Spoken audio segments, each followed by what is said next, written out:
In today's video, I'm going to show you how I take a white background and make it white, gray, or black using just one light.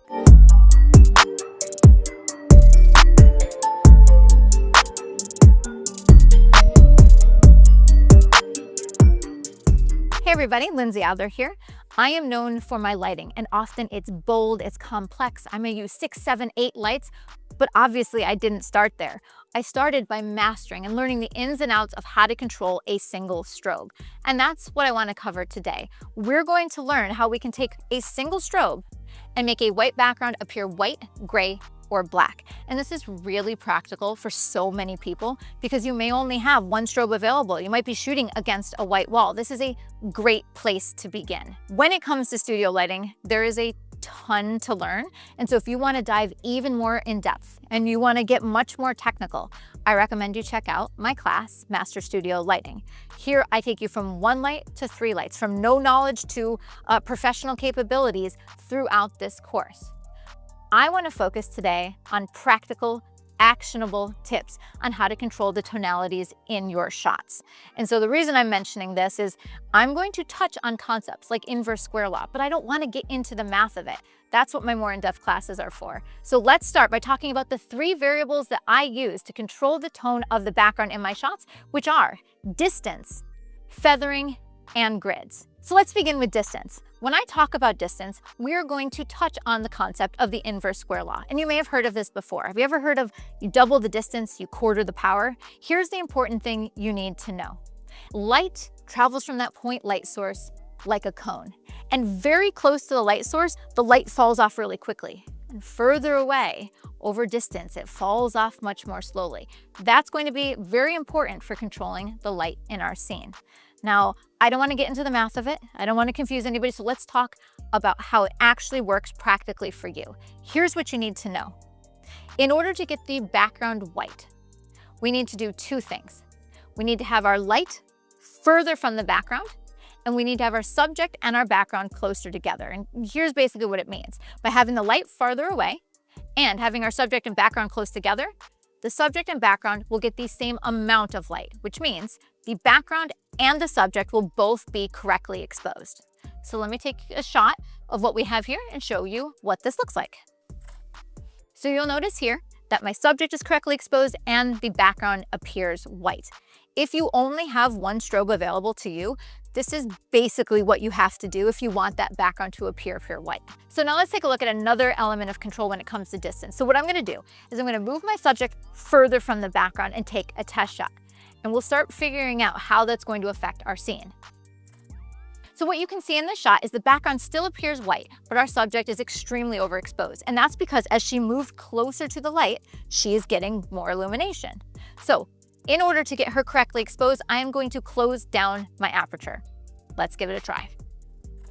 So look at what changed. My subject is now correctly exposed, but that background appears gray. But I have not changed the amount of light coming out of the strobe. The difference was, as my subject moved closer to the light, she appeared brighter. In order to get her correctly exposed, I had to close down my aperture, letting less light into the exposure, which means she'll look correct, but less light will appear on the background.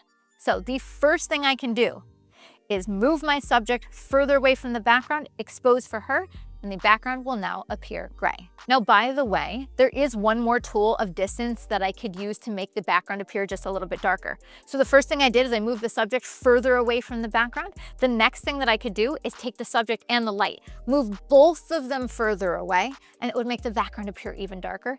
And what I could also do is move the light closer to my subject. When I do that, she will appear brighter. To compensate, I'll close down my aperture. It'll make her look darker, but also the background. So as you can see, distance is a powerful tool. But let's say I want this background to appear black.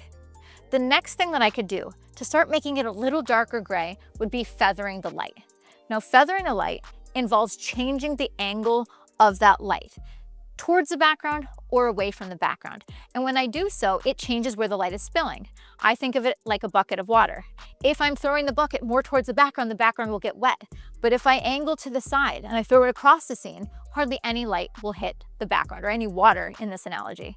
So what we're gonna do is we're gonna take that light, we take a shot with it not feathered. It's kind of pointed towards the background. And now we're just going to change the angle a little bit across the scene.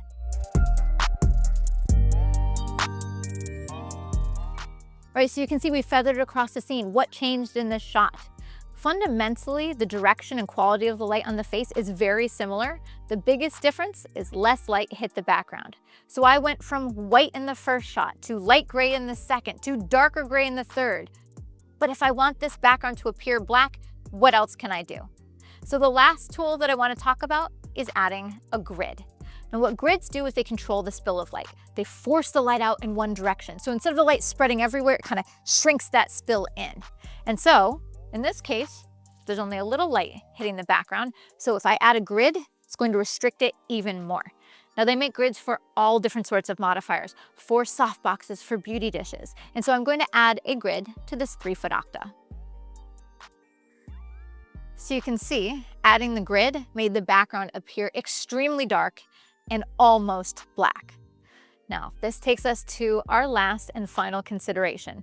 We talked about distance, we talked about feathering, we talked about grids, and it got me really close to black, but not quite. So what else could I do? More of those things. So for example, I could feather the light even more across the scene to make sure nothing's spilling on the background. For distance, I could move the light and the subject further away from the background so less light hits it. All of those things move us towards pure black. All right, so there you have it. Let me walk you through it one more time. In the beginning, our control is the distance. By having the subject close to the background and the light farther away, it means that the same amount of light hits the subject and the background, which means they're both correctly exposed. But when I move my subject closer to the light, she's going to be receiving more of that light. So I have to close down my aperture to make her correctly exposed, which means she looks good, but the background appears darker. So number 1 is distance. Number 2 is our feathering. Let's change the angle of that light. The spill, and what's going to happen is it kicks the light across the frame, which means the background appears darker, but it's still not black. So our last tool is adding a grid. A grid controls the spill of light, shrinks it in, makes that background appear almost pure black. Now, the reason it's so important to understand these 3 main variables is so that you can control the light in your space. So let's say, for example, you're shooting in a very small area and you want the background to appear darker. Well, maybe you can't use distance to move the light further away. So can you feather the light? Can you add a grid? Or maybe you don't have a grid, so the tools you have are distance and feathering. But it's these 3 things over and over again that always give me control. And guess what? They're applicable whether you're using 1, 2, 3, or 10 different lights. It all begins by mastering 1. So this is just the beginning of learning to control your light. And if you want to learn more, I've linked to several more resources in the description below. Similarly, I've also included some of my favorite gear and tools that I use in studio lighting. So check those out. And if you're going to pick up some of that gear, be sure to visit Adorama.com. I hope you guys enjoy, and be sure to like and subscribe because I have so many videos that go in depth in studio lighting. So I'll see you guys next time.